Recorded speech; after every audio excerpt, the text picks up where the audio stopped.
آزادی کے بعد سے حکومتیں مسلمانوں کو کمزور کرنے کی سازش میں مصروف ہیں۔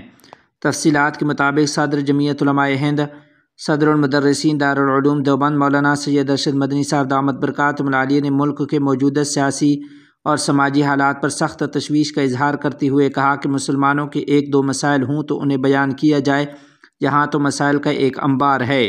ایک مسئلہ ختم نہیں ہوتا کہ دوسرا پیدا کر دیا جاتا ہے، ایک تنازع ٹھنڈا نہیں ہوتا کہ دوسرا تنازع کھڑا کر دیا جاتا ہے۔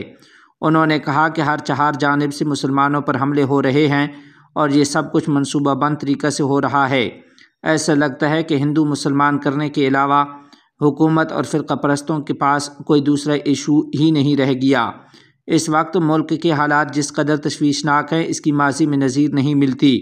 اقتدار کی تبدیلی کے بعد یکے بعد دیگرے جو واقعات پیش آ رہے ہیں اس سے اب اس میں کوئی شبہ نہیں رہ گیا ہے کہ ہندوستان فسطائیت کی گرفت میں چلا گیا ہے۔ انہوں نے کہا کہ نفرت کی یہ سیاست ملک کو کمزور کر رہی ہے اور اس کے ذریعے مسلمانوں سے عزت کے ساتھ جینے کا حق بھی چھین لینے کی منصوبہ بند سازش ہو رہی ہے۔ انہوں نے یہ بھی کہا کہ آزادی کے بعد سے فرقہ پرست ذہنیت مسلمانوں کو کمزور کرنے کی سازش میں لگی ہوئی ہے۔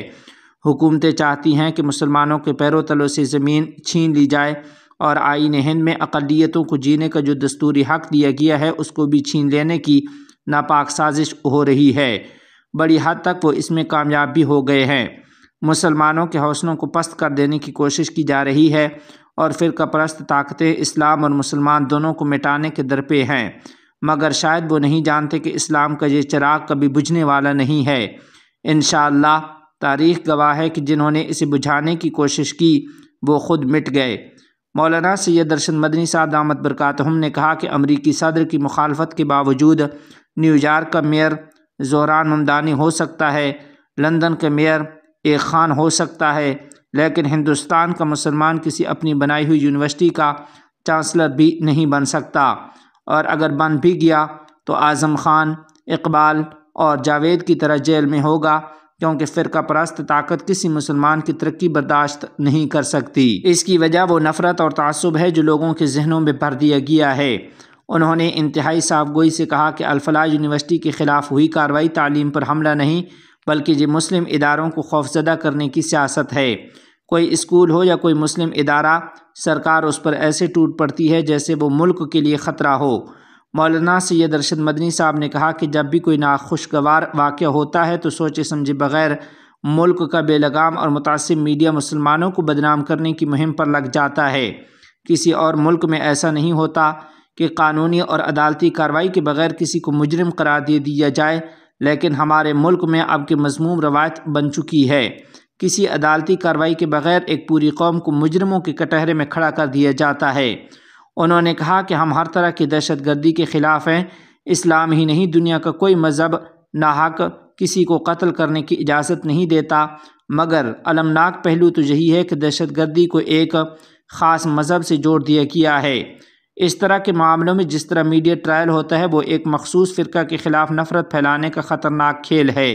یہی وجہ ہے کہ دہشت گردی کے معاملوں میں جب لوگ عدالتوں سے باعزت بری کر دیے جاتے ہیں تو متعصب میڈیا اس خبر کو بلیک آؤٹ کر دیتا ہے۔ سپریم کورٹ کی کئی بار کی سرزنش کے باوجود ملک کا میڈیا اپنا رویہ اور کردار بدلنے کو تیار نہیں ہے۔ اس کی بنیادی وجہ یہ ہے کہ اسے فرقہ پرست طاقتوں کی سرپرستی حاصل ہے۔ انہوں نے کہا کہ نفرت کی سیاست ملک کے لیے اب ایک بڑا خطرہ بن چکی ہے۔ کچھ لوگوں کے لیے یہ اقتدار حاصل کرنے کا آسان ذریعہ تو ہو سکتی ہے، لیکن یہ ملک کی ترقی اور خوشحالی کی راہ میں ایک بڑی رکاوٹ ہے۔ ایک بڑی آبادی کو الگ تھلگ کر کے آپ ملک کی ترقی کا خواب نہیں دے سکتے۔ مولانا سید ارشد مدنی صاحب نے ایک سوال کے جواب میں کہا کہ اتر پردیش میں مدرسوں کی جانچ ATS سے کرانے کا فرمان جاری ہوا ہے، آخر کیوں؟ یہ جانچ ریاست کے افسران بھی کر سکتے تھے۔ ATS تو مجرموں کے خلاف تفتیش کرتی ہے، تو کیا اس کا یہ مطلب نکالا جائے کہ مدرسوں میں مجرم پائے جاتے ہیں؟ انہوں نے کہا کہ وجہ صاف ہے، مسلمانوں کو خوفزدہ کر کے اکثریت کو خوش کرنا آج کی سیاست کا وتیرہ بن چکا ہے، ورنہ ملک میں دوسرے لوگ بھی تعلیمی ادارے چلا رہے ہیں، ان کی جانچ کیوں نہیں کروائی جاتی؟ ملک کی ترقی اور خوشحالی کے لیے جس اتحاد اور یکجہتی کی ضرورت ہے، نفرت کی سیاست اسے ختم کر رہی ہے۔ بھارتی سکھ رہنما کا بابری مسجد دوبارہ تعمیر کرنے کا اعلان۔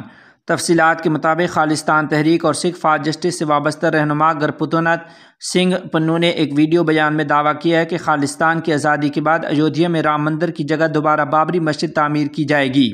اپنے بیان میں انہوں نے بھارتی وزیر اعظم بندر مودی اور ہندوتوا پالیسیوں پر شدید تنقید کرتے ہوئے الزام لگایا کہ بندر مودی حکومت کی فاسٹ سوچ اور ہندوتوا بیانیہ اقلیتوں کے لیے شدید خطرہ بنتا جا رہا ہے۔ سنگھ نے کہا کہ مسلمان دشمنی میں بندر مودی نے صدیوں پرانی مسجد کی شہادت کو قومی تماشا اور سیاسی تہوار بنا دیا۔ ان کے مطابق خالستان تحریک مسلمانوں سے بندر مودی حکومت کے جابرانہ اقدامات کے خلاف اقدام کی اپیل کرتی ہے۔ بیان میں انہوں نے مزید کہا کہ 25 نومبر کو رام مندر میں ہندوتوا کا جھنڈا بلند کیا جا رہا ہے، جسے انہوں نے اقلیتوں کے لیے دھمکی قرار دیا۔ سکھ رہنما کے مطابق پنجاب کو بھارتی قبضے سے آزاد کرا کر خالستان قائم کیا جائے گا اور اس کے بعد بابری مسجد دوبارہ تعمیر کی جائے گی۔ سنگھ نے اپنے بیان میں بعض اشتعال انگیز جملے بھی کہے جن میں بندر مودی کے خلاف سخت الزامات شامل تھے۔ انہوں نے مسلمانوں سے درخواست کی کہ وہ اپنے مذہبی ورثے اور شناخت کے تحفظ کے لیے متحد رہیں۔ واضح ہے کہ سنگھ پنو کے بیانات پر بھارت میں پہلے بھی مقدمات درج ہیں اور حکومت ان کی تنظیموں کو علیحدگی پسند قرار دے چکی ہے۔ ڈھاکہ میں ائمہ و خطباء کا قومی اجلاس، 7 نکاتی مطالبات پیش۔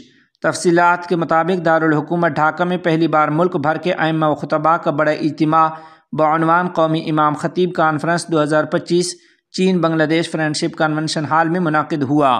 اجلاس کی صدارت امام خطیب کونسل کے کنوینر مولانا محب اللہ باقی نے کی، جبکہ 7 نکاتی مطالبات تنظیم کے رکن سیکرٹری مفتی اظہر الاسلام نے پیش کیے۔ کانفرنس کی نظامت کے فرائض مفتی شریف اللہ اور مفتی منہاج الدین نے انجام دیے۔ کانفرنس میں متعدد مذہبی و سیاسی رہنماؤں نے ورچوئل اور بالمشافہ خطاب کیا، جن میں طارق رحمان، ڈاکٹر شفیق الرحمان، مفتی رضا الکریم، صلاح الدین احمد، ناہید اسلام، وی پی نور اور مختلف دینی تنظیموں کے نمائندگان شامل تھے۔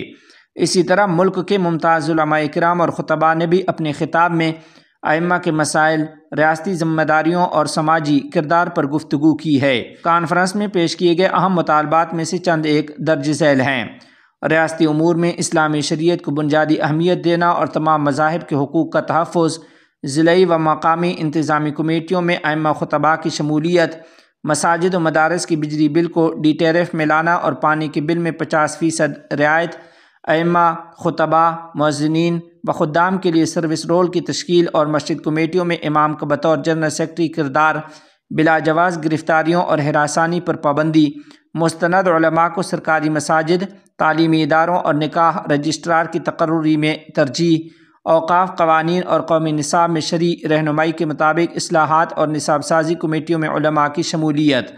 اجلاس کے اختتام پر مقررین نے کہا کہ ائمہ خطباء معاشرے کی اصلاح، امن کے فروغ اور نسلوں کی فکری تربیت میں کلیدی کردار ادا کرتے ہیں، اس لیے ریاستی سطح پر ان کے حقوق اور مقام کو تسلیم کرنا ناگزیر ہے۔ عرب امارات کے نئے سفیر کی افغان وزیر خارجہ سے ملاقات، اسناد تقرری پیش۔ تفصیلات کے مطابق متحدہ عرب امارات کے نئے مقرر کردہ سفیر سیف محمد الکتبی نے آج سوموار کو کابل میں افغانستان کے وزیر خارجہ مولوی امیر خان متقی کو اپنی اسناد تقرری پیش کر دیں۔ اس موقع پر وزیر خارجہ متقی نے عرب امارات کے نئے سفیر الکتبی کو ذمہ داریاں سنبھالنے پر مبارکباد دی اور ان کے لیے نیک خواہشات کا اظہار کیا ہے۔ انہوں نے دو ممالک کے درمیان مختلف شعبوں میں تعلقات کے فروغ کے وسیع امکانات کا ذکر کرتے ہوئے کہا کہ دونوں ملک موجود مواقع سے بھرپور فائدہ اٹھا سکتے ہیں۔ اماراتی سفیر نے وزیر خارجہ کی باتوں سے اتفاق کرتے ہوئے بتایا کہ وہ باہمی تجارت اور ٹرانزٹ کے نئے منصوبوں پر کام کرنے کے لیے پرعزم ہیں۔